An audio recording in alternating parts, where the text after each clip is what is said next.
10 years ago, cybersecurity was not a commonly used phrase, even within IT departments. Today, however, the term is not only well known, but a major concern for organizations of all sizes in every sector, in every country around the world. Jane-Michèle Clark, Director of Strategy for Cloud Managed Networks, a well-respected firm that provides advice along with hardware, software, and cloud-based solutions and back-end systems for well-known enterprises in North America. She is with us today to talk about what's changing in terms of cybersecurity, how that might impact your cyber insurance, and what you should be considering now to mitigate your risks. Michelle, welcome. Thank you. Now, it's great that we're talking about cybersecurity today, Jane-Michèle, because there has been an unusually high number of headlines lately talking of massive network breaches and data being stolen from major companies and organizations. Now, is this because the number of breaches have increased, or has the magnitude of them become that much greater? I suppose, what's been going on? You know, Dick, you're absolutely right. I get these kinds of stories delivered to my inbox every single day. And every single day, it seems as if there's some new horrifying story about some kind of breach and the problems that it's causing. In March, it was Chat GPT, which prompted OpenAI, which is the parent company, to have to take Chat GPT offline for a while. But I guess the ones that most people can relate to would be the Twitter and the WhatsApp ones, because those are, face it, those are things that we all use pretty much every day. So not that long ago, Twitter had a breach that affected millions and millions of people, but they kind of covered it up. So they're in the news about that now. Not that long ago, I guess last July, they had another breach, and that affected millions of accounts at the time. It starts to get you a little bit worried about using things like that. But WhatsApp, which is an application I know I use a lot with clients that are in Europe. We all use WhatsApp to be sharing files from time to time. Well, that was the biggest headline, I think, of 2022. November 16th, it was revealed there was a hacker on the dark web who was selling personal information. I mean, names, addresses, some credit card information, personal birth dates, things that could be used for identity theft. Well, he had 500 million WhatsApp users from 84 different countries whose stuff he was selling on the dark web. He claimed anyway that he had up-to-date personal details about 32 million users in the US, 11 million in the UK, and about 6 million from Germany. Now, Jane-Michèle, let me just stop you there, if I may. Is it only major companies that are getting hammered this way? No, it's the major companies that make the news. They make the headlines because it affects so many of us. But, in reality, the lion's share of the attacks are happening on those small to medium-sized enterprises. The companies that have somewhere between 100 and 1,000 employees making only, he says, somewhere between 50 million and $1 billion every year. Closely behind that, of course, are those small to medium-sized enterprises, especially in North America and Europe. And the reason for these attacks is mostly corporate espionage. We always think it's the personal records, but unfortunately, those personal records do get involved in the mix. So at the end of the day, and of course, there are the smaller e-criminals that go after people like you and me. So I guess it's pretty safe to say that no one these days is really immune to that special kind of ugly breed of virus that these guys are spreading. It's quite a dramatic impact that you're talking about on businesses of all sizes. But what about the increasing scale of these attacks? Oh, we're in the double digits. And, when people start talking double digit increases, I always have a hard time thinking, well, what does that actually mean? And as a kid, you get 10 cents for an allowance. Well, you double that, that's 20 cents. That's not a big thing to do. But let's see if I can help you visualize it a little bit. I've got some fun facts, actually, that I can share. 2022, the cost of cyber crimes and the impact that it had in organizations was only $6 trillion. The expectations were that it would have been higher, but we were at $6 billion in 2022. By 2025, that's only 2 years from now, the expectation is that is going to grow to 10.5 trillion. That's a 175% increase. Well, let me just stop you for a moment there and check. Because the size of the UK economy, its GDP, is 3.5 trillion. So the scale of what we're talking about is extraordinary. This is worldwide, right? Yeah, yes, of course, these are global figures. Extraordinary. Go on, carry on with your fun facts. I was going to say, and the biggest reason for this is going to be phishing. So we've got to really think about our access as we, as employers and people in IT are starting to protect our networks. Put that in perspective. Right now, there is a hacker attack occurring every 39 seconds in the US alone. You were asking about global. I don't know what it is, but I do know the figures for the States. According to Interpol and FBI, though, 33 billion accounts will be breached in 2023. And that's 97 victims a day. That's crazy. Sorry, every hour rather.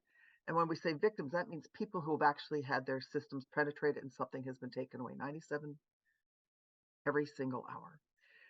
Statista, which is a lot of reports, as you know, says that there will be a plethora. I mean, we're going to be inundated because 300 new pieces of malware are being created every single day. And most of these are being delivered by email, as you know. But here's what's really scary. The detection period is now increasing. We've got up to 49 days. That means something's going to get into your system, and it may take as many as 49 days before anybody's even aware, and it's going to be finding its way into your system. So it's no wonder that corporate leaders are saying cyber attacks, cyber incidents are the biggest risks that they're facing these days, as well as the interruption that it causes. And it's extraordinary because in these 49 days, an awful lot of damage can be done. But let me just ask you, if I may, just elaborate on that last point about corporate leaders and the rating of incidents as this key challenge for their business. Can you elaborate on that a little bit more? There's a company called Alliance Global Corporate and Specialty, AGCS. Many people have heard of them because they're a global insurance carrier. And every year they conduct a corporate survey. This past time, they went out to almost 3,000 risk management experts. These were people from 22 of the industrialized countries. And they don't just talk with the people that are the risk specialists in this area. They survey corporate insurance experts. They talk to people in the industry as well. So all of these people came to consensus, more or less. And what they identified as the top three business risks for 2022 were cyber incidents. And I don't know why they call them incidents because of the havoc that they wreak, but cyber incidents. It sounds Uh, almost trivial when you call it an incident. This yeah, is substantive, isn't it? it is. I don't know how we've adopted that nomenclature right now, quite frankly. Anyway, so they put the top three risks as being cyber incidents, the business interruption that they cause because it's massive, and then the natural disasters that nobody can, these acts of God that nobody can plan for. They went on to say that companies all over the world, businesses are going to have to develop better resilience in each of these areas if they're going to thrive in the next few years. To put this in perspective, cyber challenges, business interruptions were cited as 42 and 44% of the from the respondents in terms of importance. But if you look at all the online discussions and you think about what people are talking about in boardrooms right now, sometimes into the late at night, is what are we going to do because there's such a lack of skilled labor right now. Our workforce is shrinking. That's a big news item, but only 15% of the people surveyed rank that as one of the top risks. And if you try to do the math, don't worry, it's not going to add up because they allowed people to rank their top three. Underlying this, of course, is you've said that no one individual, no one firm is immune. But are there some sectors that are more heavily targeted? Absolutely, the MUSH sector. So MUSH stands for municipalities, universities, schools, and healthcare. And it's been the primary target now for quite a long time. In fact, out of the last 5 years, it's had the top three spots or the top spot the last 3 years. And right now, about 30% of all major data breaches are coming from hospitals. And we're talking about increases. Well, there's a 58% increase in the attacks on our healthcare system around the world since 2020. It's really being targeted hard. And there are a lot of reasons for that, which I can tell you in a minute. But to give you an example, in our own country, Sick Kids Hospital, which is known around the world, it went into code gray just before Christmas. And for 2 weeks, procedures were canceled. I mean, nothing really dire happened. But think about all the families and the kids whose lives were disrupted over the holiday season. That's 2 weeks is a long time for a hospital to be out. Before that, September 22, Optus, which is an Australian telecommunications company, and like us, they have the health records for many of its population. They got hacked, and the cyber criminals got 11 million records and posted them, and they made them available for sale on the dark web. And these were things like an address, their email address, and to go along with that, their phone numbers, their Medicare information, driver's license, passports. With that kind of information, they can, create a whole new identity and certainly wreck the credit rating of the person who owns them in the Mm, first place. mm. You asked me that with the sectors, it's to me, I'm not really surprised they go after these ones. And we've spoken with, But different people with why? Is why? that because of the data?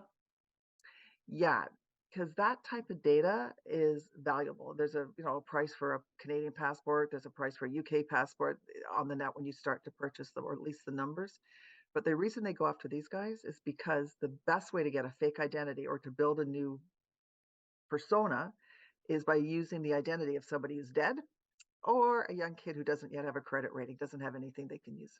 And I guess a hospital is a good place to get that from, but just explain that to me. This is sort of a minor jaw dropping moment for me because this isn't something we read about very often. So, how can you be so sure that this is indeed the ideal target? We're cybersecurity experts. And part of our responsibility to our clients and to ourselves, quite frankly, is to ensure that we're on top of all of the cybersecurity trends. It's critical that we be able to know the little tiny ripple that's happening somewhere else in the world is going to become a tsunami wave that's going to impact our business and our clients' business and take down a network potentially. We get a lot of help with this. One of our partners, Cisco, is a long-term partner. In fact, when Meraki, which is Cisco's wireless component, Cisco Meraki is what makes all the wireless uh, initiatives work. When they were coming into Canada, we were the largest reseller of Meraki. In fact, we've been credited with putting Meraki on the map. So as a result, we got a very great relationship with Cisco. And one of the reasons that we love Cisco in terms of its security is because it owns Telus. And Telus Security Intelligence has the largest threat detection capabilities in the world, perhaps maybe next to the US military. Hang on, let me just ask you at this point. That's quite a claim. How robust is that claim? Well, every day, Talos receives 100 terabytes of data and it uses systems around the world, and it uses its systems and over 300 full-time threat intelligence analysts.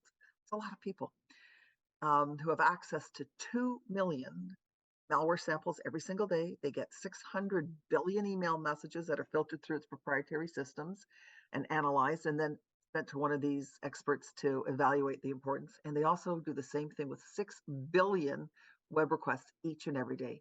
I mean, this is a rigorous approach, and it ensures that Cisco's security solutions they're highly robust, and they ensure that malware, threat vectors, things that are happening anywhere are going to get nipped in the bud long before they reach their destination or before they reach you, which means that other important trends can get identified too. And this includes the industries that are being targeted, hence my mush comment. Cisco is an exceptionally great source of information, but it's not the only one that we use. We also talk to cyber criminals. Okay, just talk me through that. Explain that a little bit more because I can confidently tell you that's not something we hear every day that you're talking to criminals. Well, this is something we do regularly now. It started off by us scouring the net to see if we could look at videos of these cyber criminals boasting about their exploits, and they like to boast. Anyway, we also spoke with law enforcement officers. We then went and interviewed a prisoner, an e-criminal who was caught and behind bars. And we did this, I guess, 2 summers ago. This will be the second summer since we did it. What was surprising to me as we looked at it, we all have this vision of the hoodie-cladded guy hiding out in a basement with his face obscured the way you see it in those digital ads. But in reality, these hackers are people like your next door neighbor. They are young women who hang out, regular people that hang out in coffee shops. They're the guy working down the street on his yard. The only difference is that they work for large corporations that happen to be crooked. So, in a way, they're hidden in plain sight. What I'm truly fascinated about, though, is the things they're telling you. Can you share that with us? Yeah, absolutely.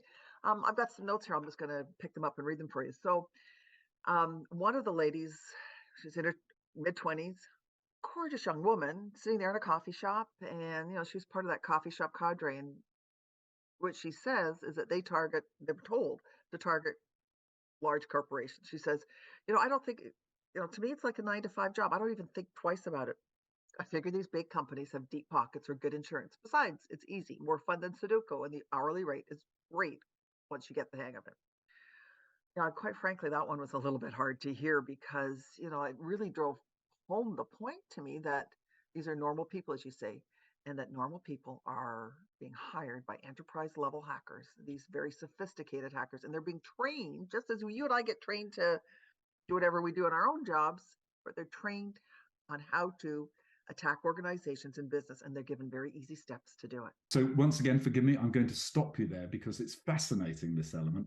I live in coffee shops, and the idea that someone next to me could be part of this whole shocking world of cybersecurity, I feel a little alarmed, to say the least.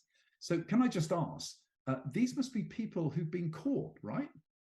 No, a lot of these people, they're still out in the wild, so to speak, because it's very hard to catch these people. However, a couple of summers ago, there was one that was arrested and was put into prison not too far from me. So I took advantage of that opportunity. I'm going to read you his comment because what he talked about is what he's asked to do. And he said how easy it is and how people working from home during the pandemic made his life even easier. Says he says the real money's in deep phishing, spear phishing. I log in, get my brief, it has a code in it, and I go. That's a little harder.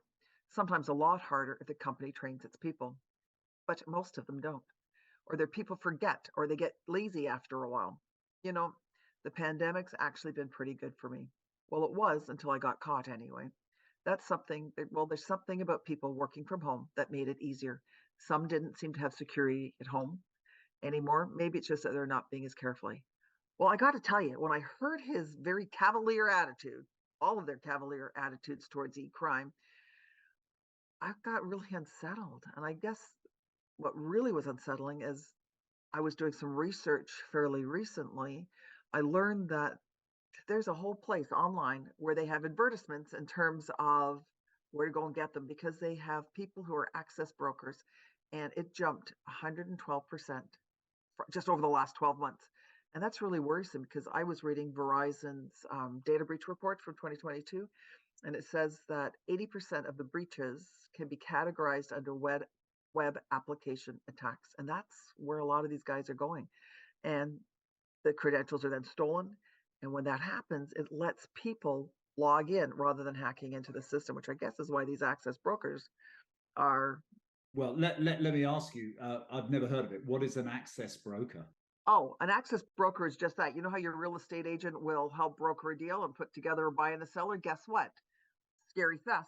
We now have access brokers for purloined data. So you want to get a million records from somebody because you want to go do a little bit of phishing of your own, or better yet, on a credit card spending spree, you can just go online and talk to an access broker. Worse. So not only can you get an access broker, but they're making it really easy for the cyber criminals today. There is even something called ransomware as a service. You know how you can do software as a service? They can get ransomware as a service. So I guess it's a good job that we offer disaster recovery as a service too. Jane-Michèle, you're clearly really up to date with this through the way that you approach this and the learning, the understanding about what's out there.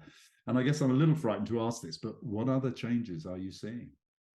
Seeing a lot. We'll talk about some of the top ones though.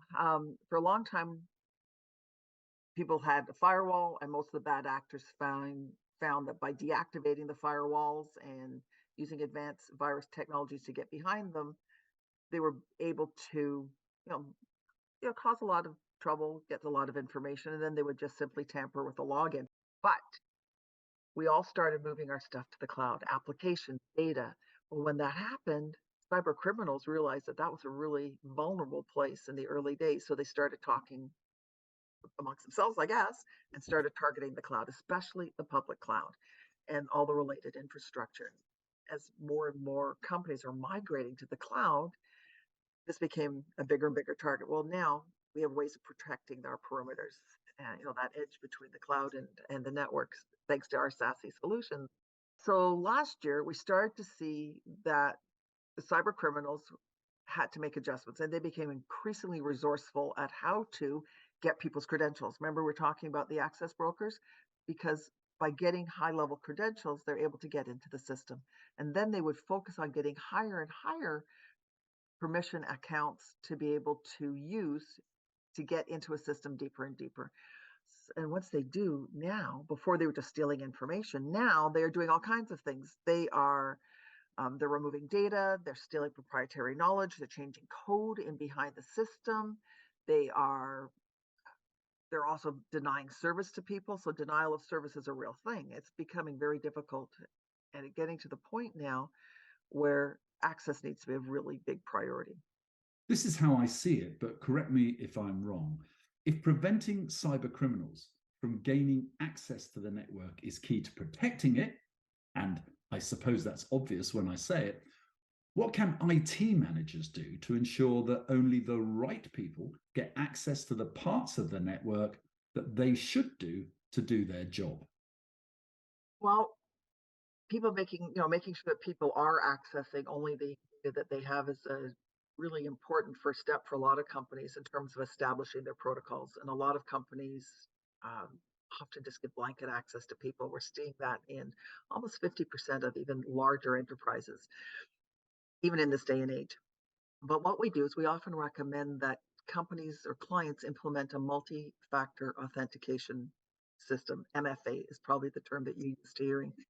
And for people not familiar with the term, MFA is a verification process that happens behind the scenes that requires two or more ways of authenticating the user, two or more factors of authentication before that user is able to get onto the network. So it could be things like a fingerprint, it could be the device you use.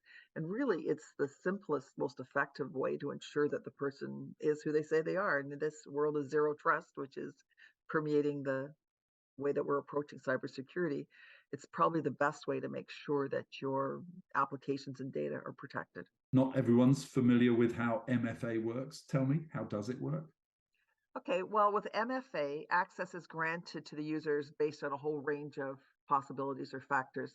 Things that get taken into account are whether or not the employee is inside, whether they're outside, where they're located, whether they're on premise or not. And right now, with people working from home remotely, we've got really distributed networks that IT professionals need to worry about.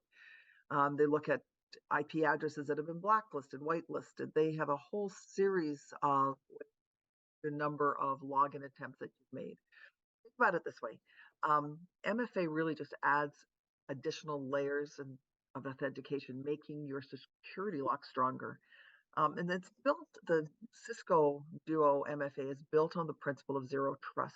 Um, and what it does is it gives the user, the network specialist, greater insights and greater visibility into networkers and to which users are on it and which devices are trying to access the network and where they're going.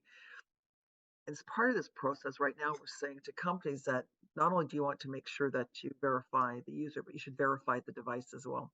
And it can be done really seamlessly as part of the authentication workflow. It's really invisible to the users. Now, we've got adaptive MFA, which is where it's evolving to, and I've been reading about this. So, how does so called smart MFA differ from what we've been talking about? You're absolutely right, Nick. Adaptive MFA is smart MFA because of the AI that's running in behind. And it makes it really easy as an IT manager. It would be awful if every single individual had to be verified by a person when they wanted to log on. So instead of happens seamlessly in behind the background, thanks to the AI that's running, what they're able to do is to determine what exactly is going on. So if you're using the same device over and over, if it's your cell phone, well, you've got a MAC address. That's an individual MAC address, and they can make sure that that MAC address is in a location that seems normal or within reason and continue to authenticate.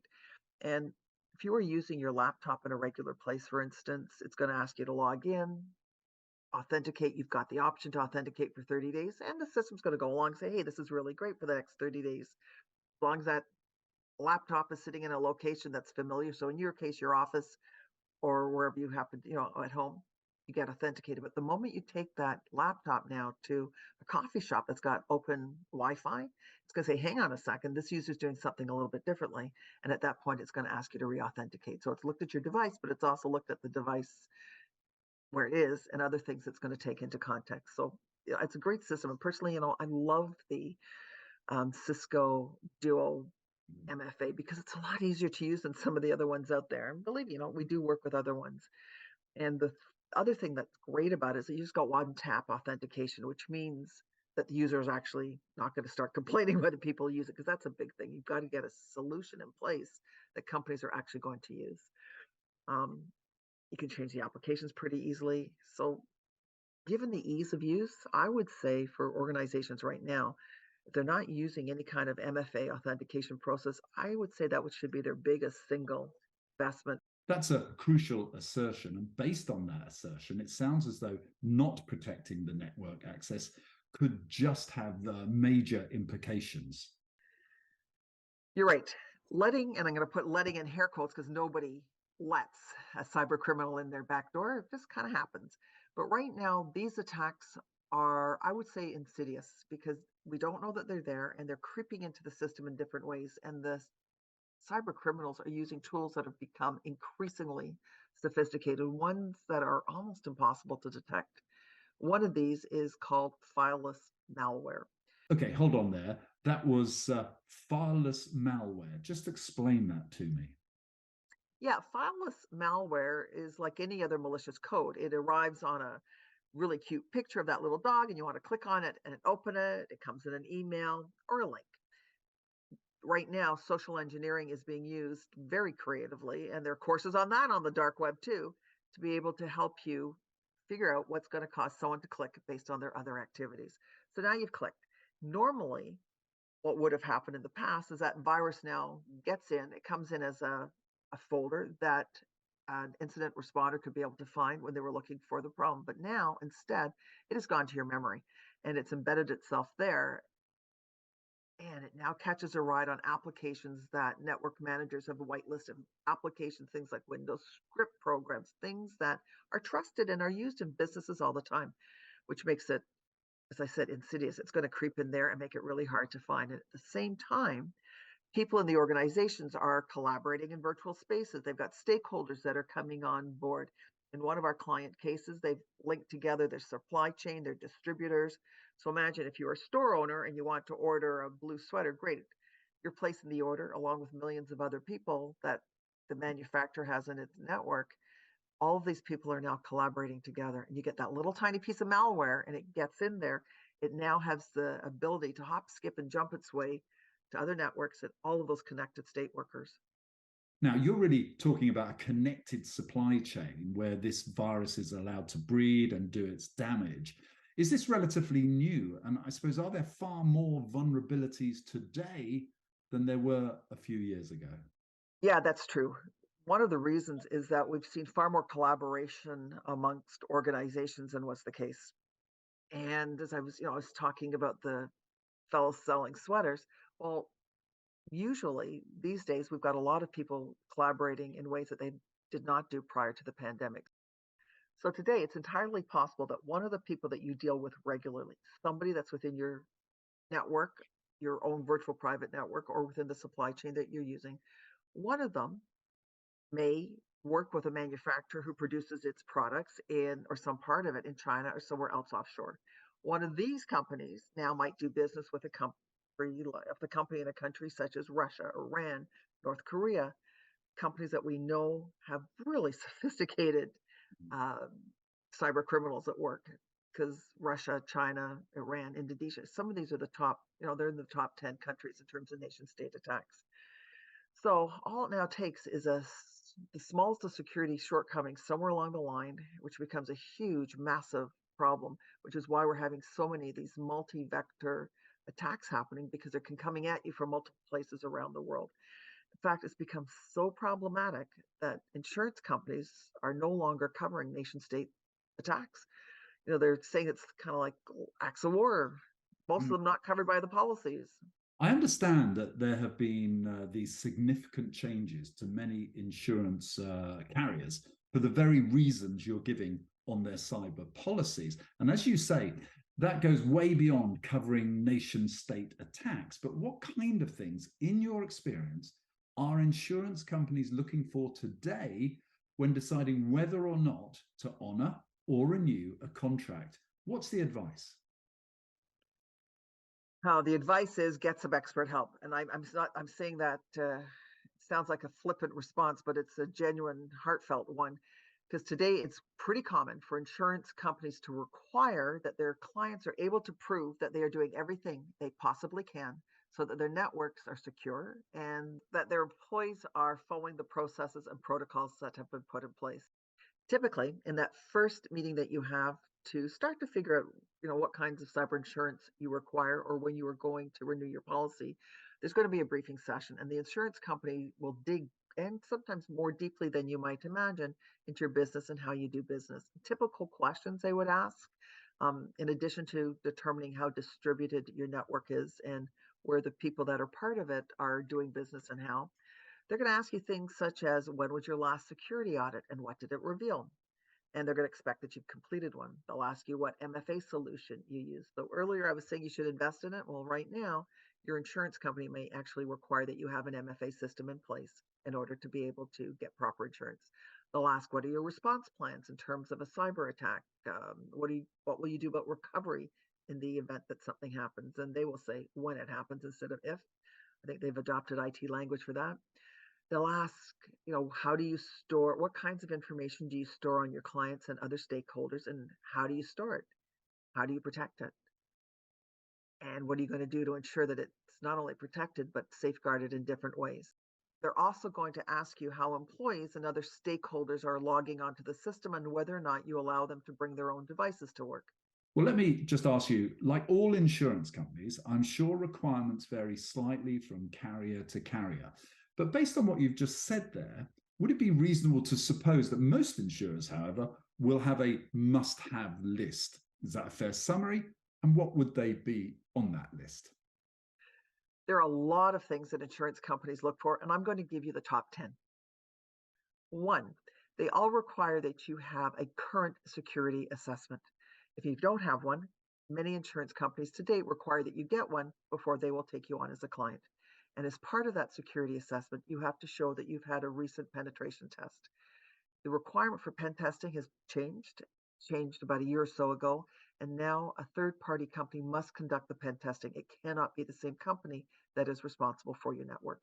Two, you must have some form of multi factor authentication. So the Cisco Duo I was mentioning before, great thing to have in place. Three, there is a requirement in terms of minimum standards for data backup and recovery software solutions. Most insurance companies today are requiring that not only do you have ways of storing your data offsite, that there are redundancies in place, and that you also have solid disaster recovery plans in place. Four, having an uninterruptible power supply, UPS, most people refer to them, that will keep your networks and equipment and point of sale terminals up and running in the event that there is a power outage. Because right now, power outages have been a major reason for data loss. So they want to make sure that you've got a system in place, and that UPS will also allow systems to shut down naturally so that they don't get damaged and that they will restart easily again. So they want that UPS in place to help minimize their exposure, not only in terms of your data and lost business, but in terms of the equipment as well. And, quite frankly, it makes sense anyway, because sometimes that buffer is that little bit of extra time is the difference between you being able to restart and get your whole network back up and running again easily afterwards. Number 5 has to do with remote desk protocols, RDP. Critical that the RDP not be exposed, although great in terms of being able to access Windows-based applications that are running on your server. These vulnerabilities have got to be locked down, which is why they want to see your RDP protocols and that you're not exposed, of course. Number 6, that you have secure email. There are a lot of programs, including some from Cisco, that can be used to make sure that email's filtered, that you've got validation processes in place, and that these systems automatically check for malicious links and other malware that could potentially come in and damage the network. Number 7, endpoint security. There's no point in protecting your perimeter in your network if the moment someone logs on, that particular device can corrupt things. So you want to protect your endpoint. You want to protect the laptops, the mobile devices, the phones that people are bringing in. And again, Cisco has a great product for that. Number 8, firewalls. They want to check that you have ways of blocking unsolicited and unwelcome traffic from coming into your network. And I know we talked about firewalls starting to become a little more vulnerable, they need to show that you've got something to protect them in place, or a SASE solution, some way of protecting your perimeter. So they're looking to see that you are protecting your edges, your network, and all of your endpoints. So in other words, start to finish, they're expecting there to be systems in place for that. Number nine, as part of that, you've also got to have internal security controls. So they will look at it and say, okay, what are the processes you have in place? What are your protocols? Are they written down? Does everybody in the company have copies of and are they followed? And not only are they followed, but are you testing to make sure that employees are following these regularly? And last but not least, number 10, they look to see your vendor management plan. You go, well, why do they care about our vendors? Well, actually, what they're looking to see is that they want to see who has access to what processes you have in place for controlling their access, and what do you do when you stop working with a vendor? You terminate them for whatever reason that relationship ends. What are you doing in terms of automatically removing the access that they have to your systems, in terms of what you're doing to protect passwords when employees leave? They're looking at all of this under your vendor management plan. And part of it too is they want to make sure that in the event that one of your vendors has a problem, what do you have in place as backup? What are your own redundancies related to your vendors? Because they're looking at business continuity. And I'm going to give you a bonus number 11. A lot of insurers will also look to see where your data is being stored. They require it be resident in the country in which you're doing business or in one of the countries that they approve. So that's another thing that you need to take a look at. The way things have been changing, quite frankly, over the last 12 months, we always recommend that clients look very carefully at their insurance policies, that they remain compliant, because nearly 20% of claims were rejected in 2022. That's an extensive list, Jane-Michèle, and it's going to be hugely beneficial to a lot of people. I have to ask, though, just one more time, what else can companies do to protect themselves?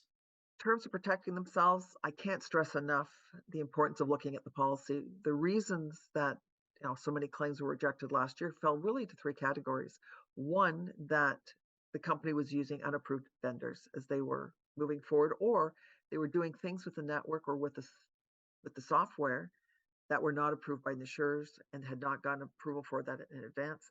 And the other reason is that those security audit deficiencies that might have been identified, they were not appropriately put in place, or the companies could not show that they were making strides in this area. So to make sure you're doing, I think the biggest piece of advice I would get to protect yourself is get a third party IT advisor, whether that's an independent company, whether that's a value added reseller such as us, Cloud Managed Networks. You're going to want to have somebody like that on your team, because when you do that, they can make sure that if you have things that need to be changed in terms of your security audit, they'll help you look at your goals and say, okay, based on what you're doing and the way in which you do business, the following five things have the greatest amount of risks, and you need to you need to address these ones first. The rest can probably wait. And usually when you're working with an expert like that and you do have a claim, the insurance company will recognize that you are doing your level best to protect your network and the data that has been entrusted into your safekeeping.